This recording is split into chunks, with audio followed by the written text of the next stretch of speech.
Samantala, lalo pang lumakas ang bagyong Ophel habang kumikilos sa direksyon ng northwestward ng Philippine Sea. Ayon sa Pag-asa, sa ngayon ay wala pang direktang epekto sa anumang bahagi ng bansa ang bagyo. Gayunman, inaasahan na magdadala ito ng malalakas na pag-ulan. At para alamin ang latest sa bagyong Ophel, narito ang update mula sa Pag-asa Weather Forecasting Center. Magandang tanghali. Narito na yung update sa ating monitor na si Bagyong Nika at si Bagyong Ophel. Unahin na nga muna natin si Bagyong Nika.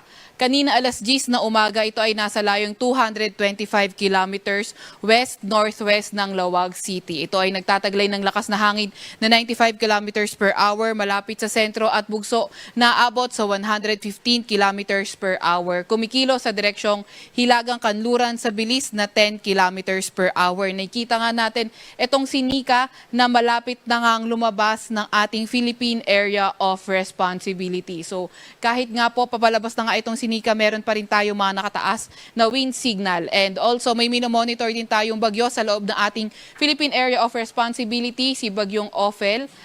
At sa labas naman ng ating Philippine Area of Responsibility, nasa loob ng ating Tropical Cyclone Information Domain, si Bagyong Manyi. So sa mga susunod na slide, maglalabasin tayo ng update tungkol nga dito kay Ophel at kay Manyi. Ito yung latest track ni Ophel. Ito nga si Ophel, mananatili siya as severe tropical storm habang nasa loob ng ating Philippine Area of Responsibility at napakalapit na nga niya sa boundary ng ating Philippine Area of Responsibility. So this afternoon, posible na nga lumabas ng PAR natin itong si Bagyong Nika. Dahil nga rin kay Nika, kahit papalabas na siya ng ating PAR, may nakataas pa rin tayong tropical cyclone wind signal. So signal number 1 na lang, yung pinakamataas na signal natin. Ito ay nakataas sa hilagang bahagi ng Ilocos Norte, hilagang bahagi ng Apayao, northwestern portion ng Cagayan at northwestern portion ng Babuyan Island. So kahit papalabas na nga itong si Nika, kailangan pa rin mag-ingat na ating mga kababayan kahit yung mga nasa may northern Luzon area dahil may minomonitor nga tayong Bagyong Ophel. Para naman sa malalakas na hangin na walang signal, asahan natin yan sa Ilocos Sur, La Union, Pangasinan, Batanes, Cagayan, kabilang na ang Babuyan Islands at Isabela. Ito yung bugso ng mga malalakas na hangin expected today. Meron din tayong nakataas na gale warning sa ilang parte ng Ilocos Norte. Kaya kung maaari, huwag mo nang pumalaot sa areas na yan dahil magiging maalon hanggang sa napakaalon ng karagatan.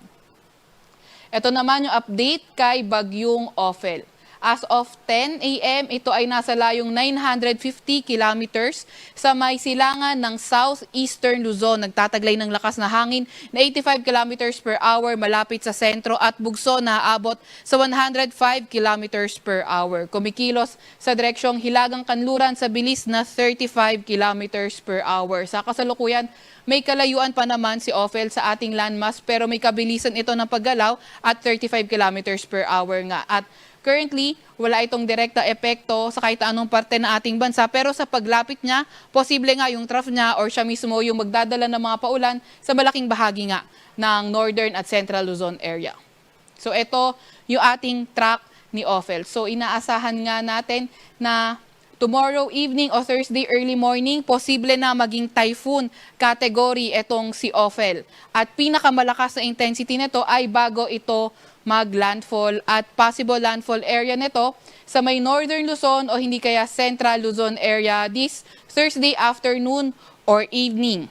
So dahil nga may kalayuan pa si Ophel sa ating bansa at may mga days in between pa bago ito tuluyang lumapit ng bansa natin, hindi natin tinatanggal yung possibility na magbago yung kanyang forecast track. Kaya meron tayong area of probability kung magkakaroon ng shift sa kilos ni Ophel ay posibleng nandito ito sa loob ng ating area of responsibility.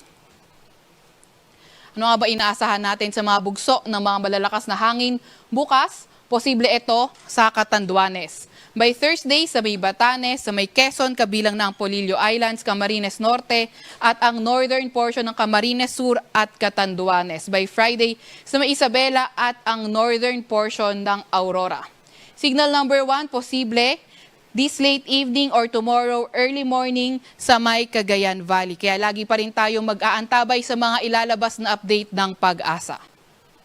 Meron din tayong nilabas na weather advisory para nga dito kay Bagyong Ophel.